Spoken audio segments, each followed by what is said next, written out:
जय गुरुदेव। तो निर्वाण प्रकरण में है हम। निर्वाण प्रकरण के उत्तरार्ध में वशिष्ठ ऋषि और अपनी बातों से एक एक विषय को और स्पष्ट करते जा रहे हैं। कल इच्छाओं के बारे में उन्होंने बताया था।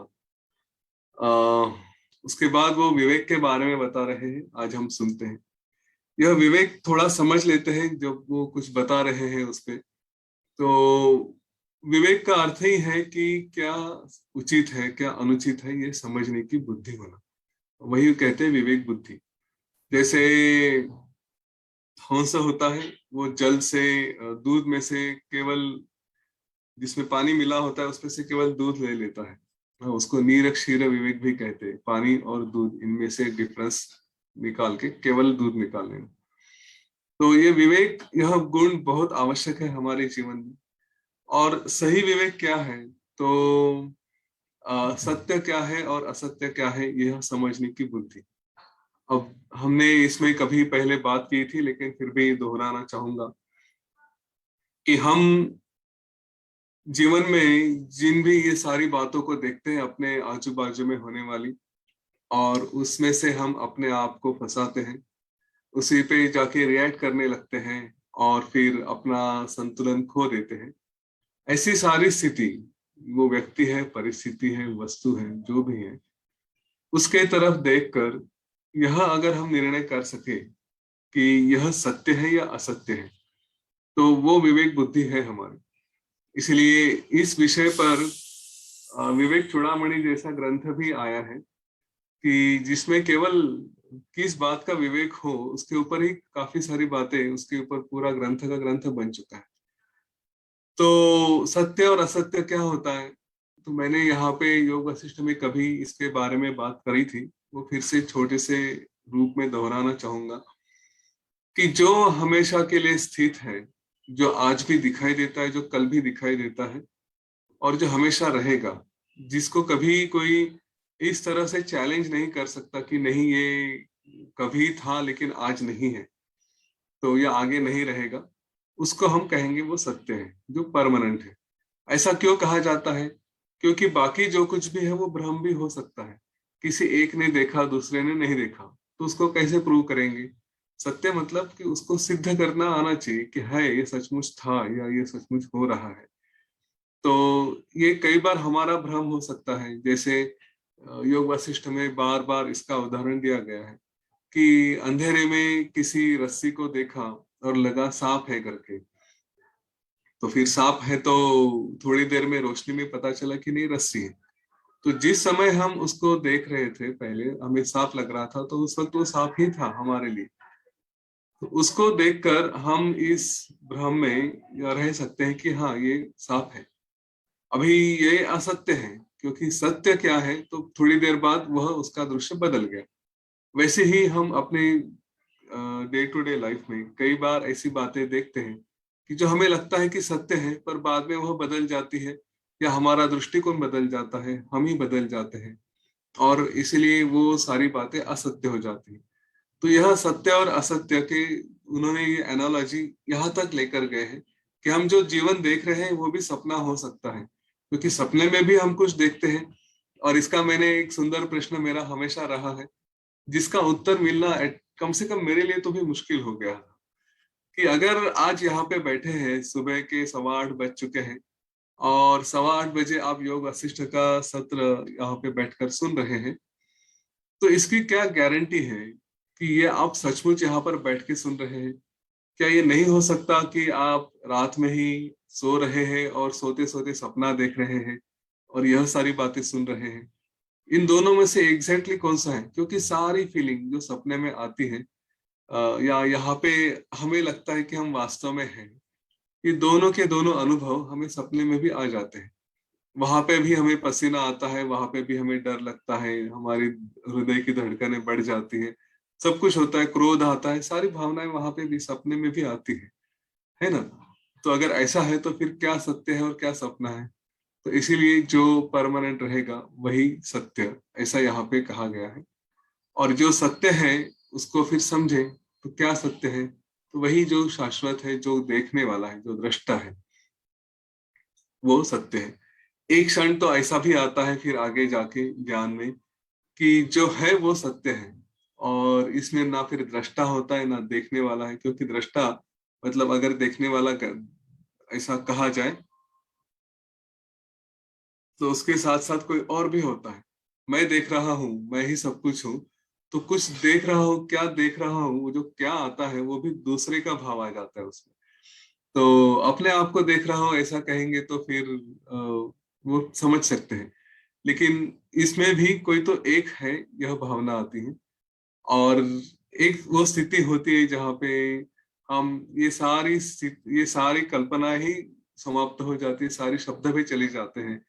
फिर वहां पे कोई है ऐसे भी कंसेप्ट नहीं है, जो है सो है बस। उसमें और कोई मैं हूं यह भावना भी नहीं आती, क्योंकि जब मैं आता है तो कोई और भी उसके साथ आ जाता है। तो इस विवेक का उपयोग करके अपने जीवन के सारे पुण्य कर्म करो, ऐसा वशिष्ठ ऋषि बता रहे हैं। यह कहते हैं कि यह सारी वस्तु, ये सारे बंध और मोक्ष, ये अ, मनुष्य के हाथ में होते हैं।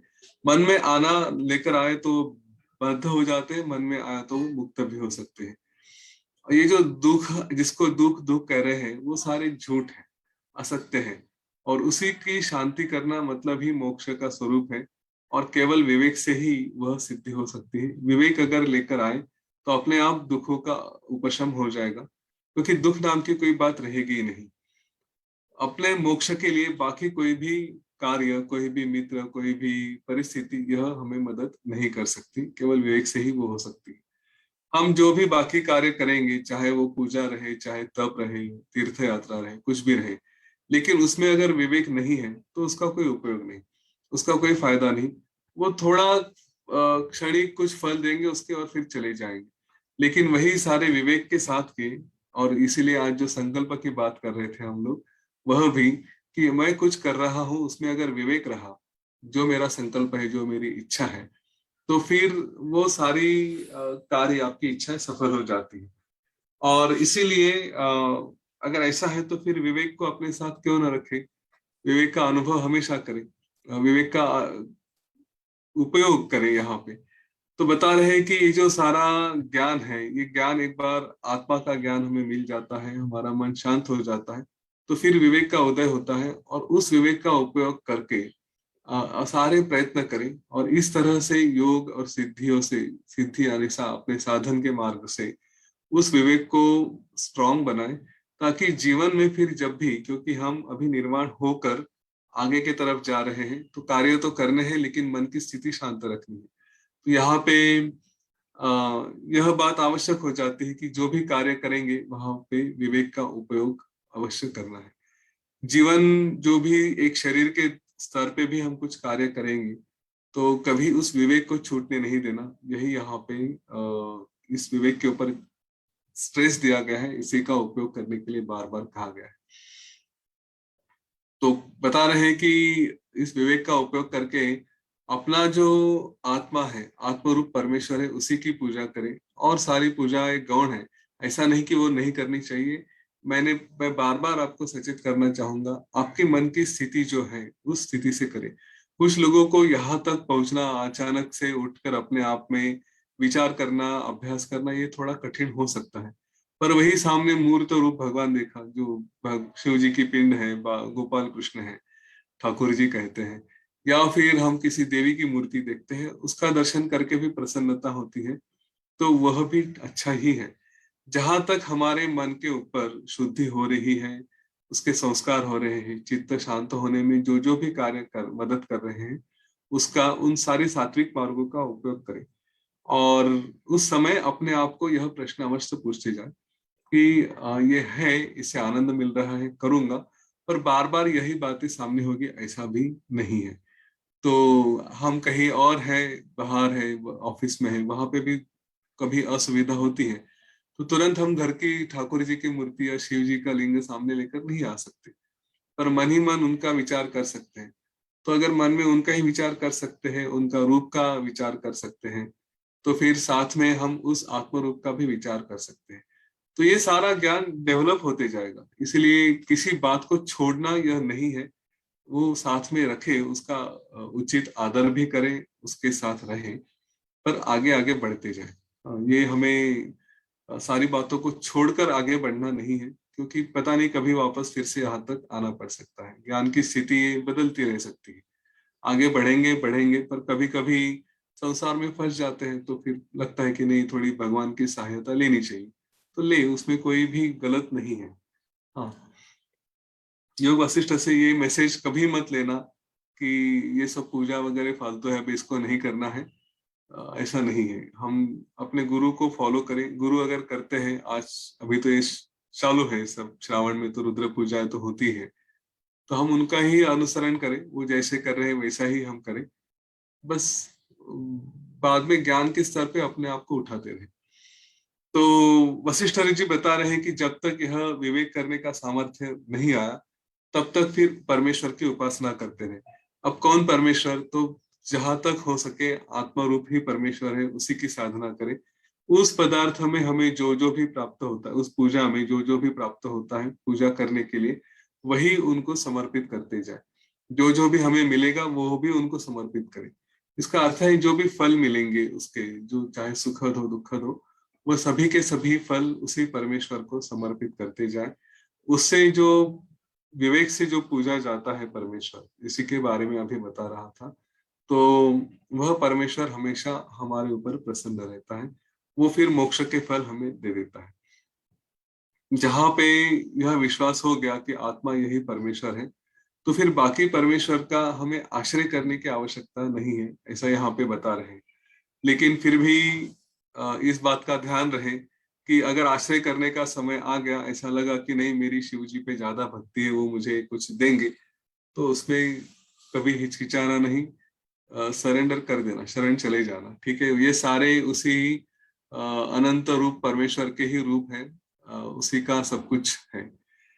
अब यहाँ पर वशिष्ठ ऋषि श्री राम जी को और सारे मानवों को एक बहुत सुंदर उपदेश कर रहे हैं, और वो ये कह रहे हैं, इसके लिए थोड़ा आपको सावधान होकर सुनना पड़ेगा। वे कह रहे हैं कि ये जो अति शून्य संसार है, ये पूरा जंगल है, इसमें भटकने वाले हैं मानवों, इन व्यक्तियों। आप इस तरह से अपना चित्त भ्रांत करके यहाँ पे क्यों घूम रहे हैं? ये जो त्रिभुवन दिखता है हमें, उसमें विवेक शून्य मन से इधर उधर हम भाग रहे हैं, ऐसा मत भागिए। अपनी तृष्णा के पीछे, आपकी डिजायर्स के पीछे अपने आप को अशांत करके अपनी शांति का भंग मत करना। ये जो भी विषय है ये केवल काल्पनिक है, उनमें आप फंस कर अपना जीवन व्यर्थ मत गंवाइए। ये जो भी जग देख रहे हैं, उस जग के पीछे भागकर अपने आप का नाश मत करिए। व्यवहार में आपको जितने भी सुख लग रहे हैं, वे सारे सुख या दुख रूपी ही है, उन्हीं से दुख मिलता है, और वही हमारे नाश को कारण होते हैं। यह दृष्टि हमेशा रखिए। जो भ्रांति रहित है, ये जो सत्य है, केवल उसी का स्वरूप ध्यान में रख के उसके साथ एक हो जाइए, उसको मत छोड़िए। यह विचार लेकर, हे मानवों, हे जीवों, आप अपने आप को ऊंचे स्तर पे रखिए, अंधेरे में बिल्कुल मत रहिए। तो यह जो आदि अंत है, वही जो स्वभाव है, उसमें रहकर सतत अपने आप को शांत रखें। जो हम देखते हैं, दृष्टा है, दृश्य है, अभी जैसी बात करी थी, इनमें कभी भी अपने आप को आसक्त करके, अटैच करके अपना विनाश मत करिए। जिस तरह एक सिंह जिसको श्रृंखलाओं में बांधा होता है, वो तोड़कर पूरे जंगल का राजा बनकर, सम्राट बनकर रहता है, वहां पे अपना जीवन बिताता है। उसी तरह आप जो श्रृंखला है तृष्णा की, जिसको हम डिजायर्स कहते हैं, इच्छाएं हैं, उसमें हम जो बंधे हुए हैं, वो श्रृंखलाएं तोड़े और उस सिंह की तरह अपना जीवन बिताए। यहाँ पे वे कह रहे हैं कि ये सारी जो श्रृंखला है वो तोड़ के अपने आप को मुक्त करें, एक सर्वोत्कृष्ट सर्वोत्कृष्ट जीवन उसी में जाकर स्थिर हो जाए। ये बड़ा सुंदर उपदेश यहाँ पे कह रहे हैं। इसके लिए हमें विवेक ही कारण होगा। जिसके पास विवेक है, वह अपने आप को हमेशा स्थिर रख सकता है, क्योंकि तुरंत वो मन में विचार आता है, कुछ भी कार्य करे, छोटा या बड़ा, वो एकदम स्पर्ट ऑफ इमोशंस जैसे कहते कि अचानक से कुछ आ गया, तो भी हम उस समय विवेक का उपयोग कर सकते हैं, अपने आप को संभाल सकते हैं। इसके बाद जो सबसे सुंदर उपदेश यहाँ पे हुआ है, आज देखते हैं कितना कवर होता है, वो है योग वासिष्ठ का इम्पोर्टेंस, योग वासिष्ठ का महात्म्य, कि ये कितना उपयोगी है हमारे जीवन में, क्या क्या हमें लेकर आ सकता है और इसका क्यों अभ्यास करना चाहिए, यह हमें बताया गया है। कभी अवसर मिलता है तो योग वासिष्ठ का ये जो महात्म्य यहाँ पे बताया गया है, ये करीब पेज नंबर देखना पड़ेगा 515-16 ऐसे ही कुछ तो है, वहीं पर ये बताया गया है, तो उधर आप उसको देख सकते हैं। ठीक है, उसका विचार, हाँ उसी 515 या 16 उस पेज के आसपास है, मुझे किताब में देखना पड़ेगा। तो उस योग वशिष्ठ के जो इम्पोर्टेंस है उसके बारे में उन्होंने बताया। श्री राम जी ये इनको उपदेश कर रहे हैं, वशिष्ठ वे बता रहे हैं कि देखो, जो बुद्धिमान व्यक्ति है, जो ज्ञानी व्यक्ति है, उसने हमेशा आत्मज्ञान के विचार में ही प्रयत्न करने चाहिए, क्योंकि यही एक अभ्यास है जो हमें मुक्ति और सिद्धि दे सकता है। अगर किसी ने पूछा कि ये बार बार अभ्यास करने की आवश्यकता क्या है, जो हम यहाँ पे डिस्कस करते हैं, जैसे मेरा तो विचार यही है कि एक बार ये पढ़ना शुरू किया तो जब तक सांस में सांस है तब तक इसको पढ़ते रहे, चाहे वो एक बार हो, 2 बार हो, 100 बार हो, जितना भी है, बार बार इसे पढ़ते रहे। तो अगर किसी ने ऐसा पूछा कि ये बार बार पढ़ने की आवश्यकता क्या है, एक बार सुनो समझ लो तो हो गया, फिर यह अविद्या दूर करने के लिए इतने प्रयत्न करने की आवश्यकता नहीं, एक बार चली गई चली गई, एक बार वो सिद्धि प्राप्त हो गई, तो फिर इतनी सावधानता क्यों, इतनी साधना क्यों। तो इस पर वशिष्ठ कहते कि अगर ऐसा प्रश्न मन में आता है तो हे श्री राम जी, मैं इस बात का उपदेश बार बार क्यों कर रहा हूँ ये समझ लो। जब यह मैं बार बार इसके बारे में बता रहा हूँ और आप भी इसके बारे में बार बार प्रश्न पूछ रहे हैं, तो यह समझ लो कि उसके पीछे कुछ कारण है। और वो कारण क्या है, तो हम इस संसार में उलझे रहते हैं, आंखें बंद करके तो हम बैठेंगे नहीं, तो हमारे आजू बाजू में कई सारी घटनाएं होगी, व्यक्ति वस्तु परिस्थिति, ये सारी बातें आती जाएंगी, बदलती जाएंगी, और उनमें फंस कर हमारे मन को फिर से वापस आने में एक क्षण भी नहीं लगता है ना। हम कई बार इसका अनुभव करते हैं, सेशन समाप्त हो गया और फिर जाकर फिर से कहीं उलझ गए और पता चला अरे नहीं, वहां पे तो अच्छा लग रहा था, वहां पे लग रहा था कि निर्वाण प्राप्त हो गया है, लेकिन जब दुनिया में आ जाते हैं तो सारी अपनी स्थिति समझ में आती है कि कितना आगे बढ़े हैं, कितना नहीं बढ़े हैं। तो यह होता है और इसीलिए इन संस्कारों को फिर से करने की आवश्यकता है। इसलिए बता रहे हैं कि यह मन स्थिति का परिणाम दूर करने के लिए जब तक वो दूर नहीं होता तब तक यह अभ्यास करना यही एक आवश्यक कार्य हो जाता है।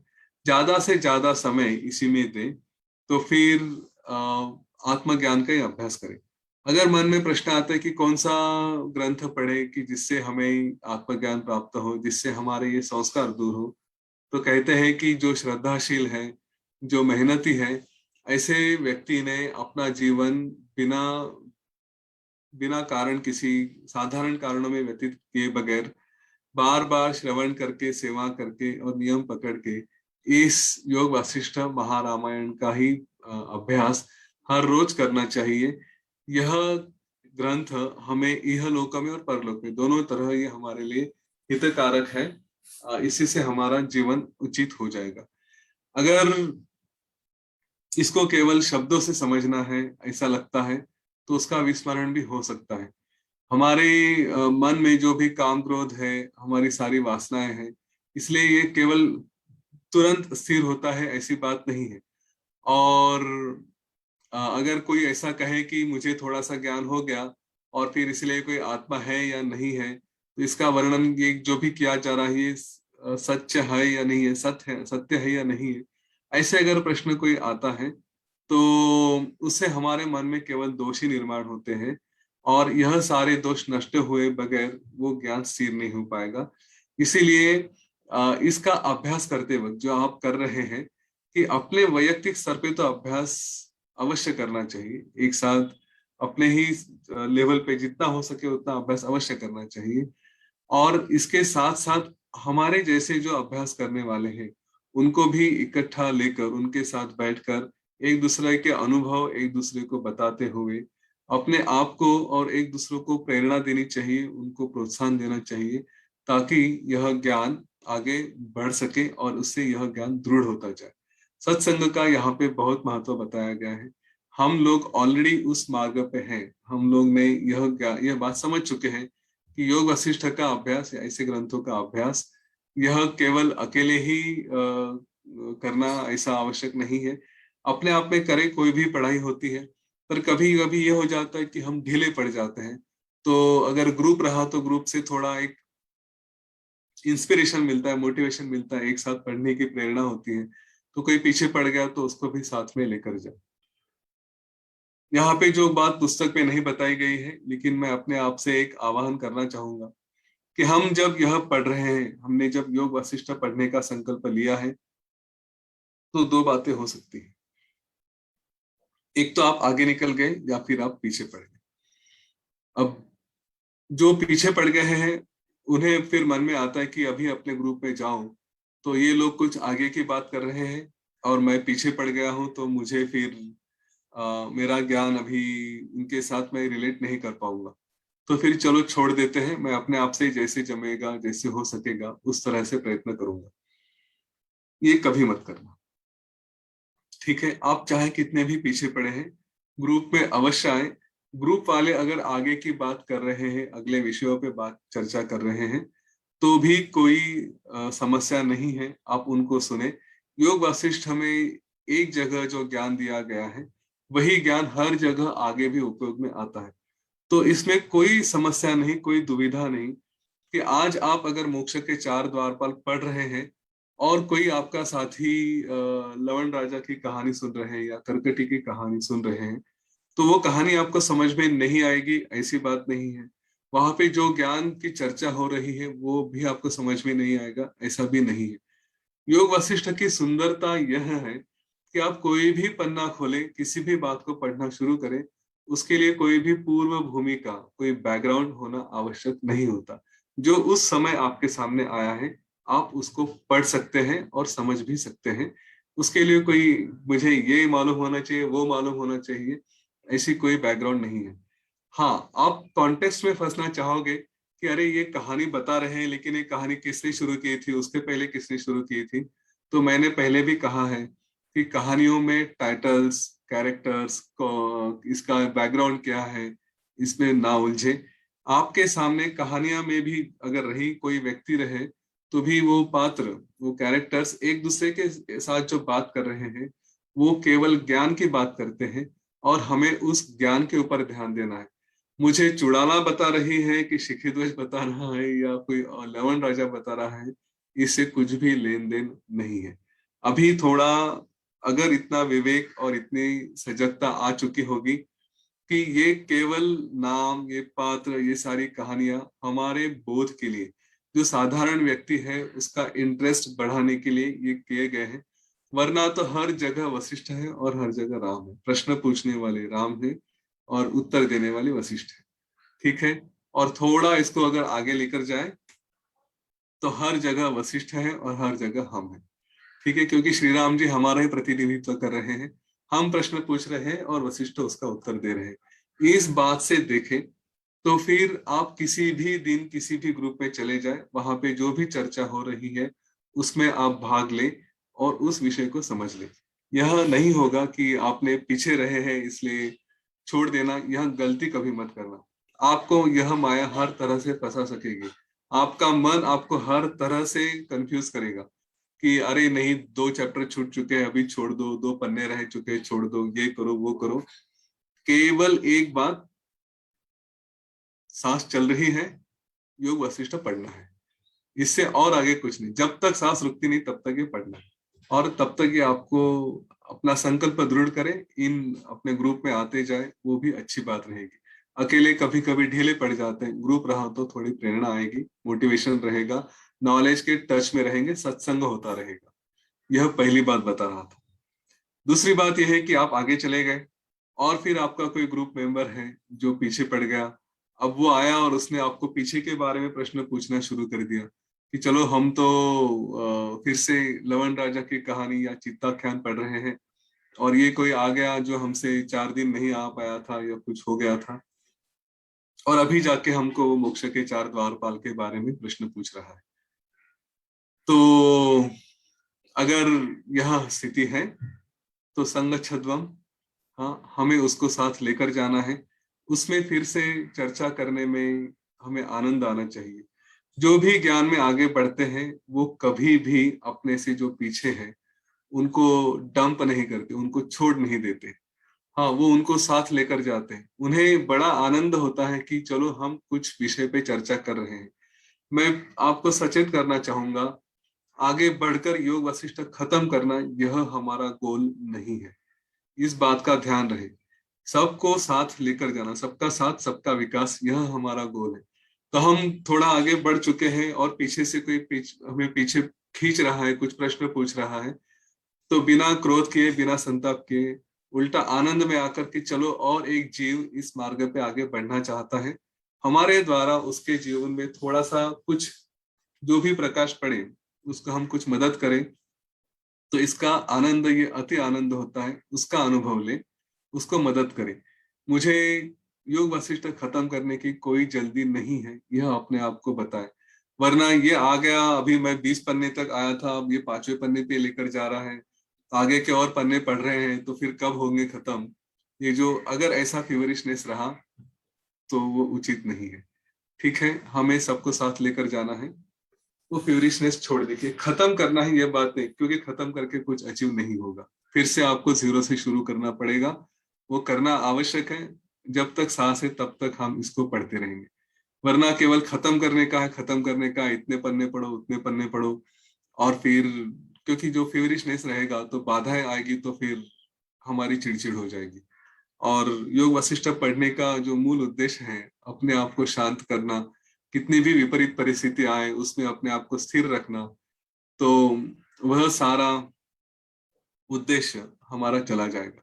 ये घर में भी हो सकता है, आप पढ़ना चाहते हैं लेकिन फैमिली में किसी को आपकी आवश्यकता है, बच्चे को कुछ करना है, या पेरेंट्स को आपकी आवश्यकता है, जो भी है, और हम मन में वो क्रोध लेकर रहे कि मैं पढ़ रहा हूँ और ये मेरे को डिस्टर्बेंस कर रहे हैं, तो उनके ऊपर गुस्सा करें, तो योग शास्त्र, योग मार्ग ये कभी नहीं होता। इस बात को समझ ले, विश्वामित्र जी जब दशरथ के पास आए थे, जो इस योग वशिष्ठ का कारण हुए हैं, उन्होंने ही यह बात समझाई थी। थोड़ा उसको अम, उसका जो अर्थ है, गहन अर्थ है, उसको समझे।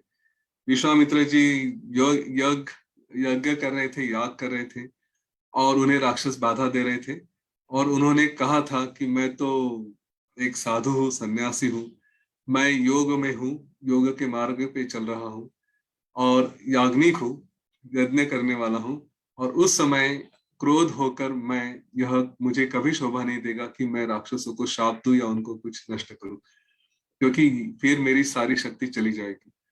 ठीक है, यही बात उन्होंने हमें भी बताई है योग वशिष्ठ शुरू करने से पहले, कि आप जो लेने जा रहे हैं, जो ज्ञान लेने जा रहे हैं, उसमें जहां तक हो सके अपने आप को शांत रखें। नहीं तो ये योग वशिष्ठ में बाधा डाल रहे हैं करके हम किसी के ऊपर क्रोध करें, वो अच्छा नहीं है। ठीक है, नहीं हुआ आज तो नहीं हुआ, कोई बात नहीं, मैं एक लाइन तो पढ़ लूंगा, सोने से पहले इतना समय मुझे अवश्य मिलेगा, एक लाइन पढ़ के आगे चले जाएंगे। किसी ने बाधा लाई है, किसी ने ये किया, तो फिर घर में चिल्लाना, अपनी शांति खो देना, ऐसा नहीं करना है। तो मैं जो ग्रुप के बारे में बता रहा था वो इन जनरल भी अप्लीकेबल है, कि चिड़चिड़ ना हो। कोई अगर हमें पीछे ले जा रहा है ऐसा लग रहा है, तो पीछे नहीं ले जा रहा है, आपका नॉलेज फिर से शार्पन कर रहा है, आपको फिर से मदद कर रहा है। हाँ, हर क्षण जो भी आए आपकी बाधा बनकर, उसको यह समझे कि गुरुदेव ने आपको फिर से कुछ एक टास्क दिया है अपने आप को संभालने का, आपका ज्ञान फिर से आगे बढ़ाने का। तो उस नजर से देखें, उस दृष्टिकोण से देखें, और किसी को ना कोसें। ठीक है, दोनों तरफ से ये बातें आगे बढ़े। तो यहाँ पर सत्संग के बारे में बता रहे थे वशिष्ठ ऋषि कि ये सब एक साथ अगर लोगों को लेकर पढ़ा जाए तो फिर यह ज्ञान आपको निश्चित तौर से मिल सकता है, यह ज्ञान दृढ़ होने में मदद कर सकता है। प्रयत्न करते हैं, अब जब प्रयत्न कर रहे हैं तब यह सारा, ये सब मुश्किल है, अब दुर्लभ है, कठिन है समझने में, ऐसा कहकर अपना अभ्यास कभी नहीं छोड़ना चाहिए। क्योंकि जो जिस अर्थ की इच्छा करता है और जिस तरह से वो प्रयत्न करता है, मरते दम तक इसको अपने प्रयत्न नहीं छोड़ता, उससे वो निवृत्त नहीं होता, उन बातों को नहीं छोड़ता, उसको जो चाहिए वो सब कुछ प्राप्त हो जाता है। यह केवल योग वासिष्ठ के लिए ही नहीं, लेकिन बाकी हम जो जीवन में प्राप्त करना चाहते हैं उसके बारे में भी है। मैंने योग वासिष्ठ के बारे में ये कभी कहा था, यहाँ पे शायद नहीं कहा होगा, लेकिन योग वासिष्ठ पढ़ने के लिए ये मैंने पहले बात कभी कही थी कि जीवन की पीएचडी जैसा ये ग्रंथ है। हाँ, हमारे जीवन का ज्ञान अगर ले रहे हैं तो सर्वश्रेष्ठ ग्रंथ है, सर्वश्रेष्ठ ज्ञान यहाँ पे है।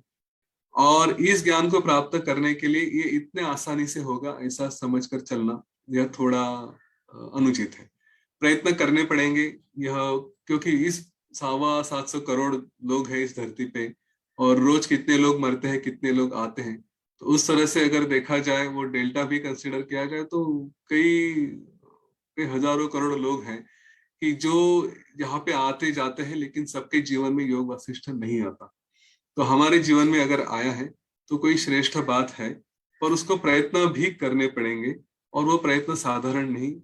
कई सारी बाधाएं आ सकती हैं, उन बाधाओं से बचते हुए केवल यह करना है, यह करना है, यह संकल्प लेके हमें इसको आगे बढ़ना है।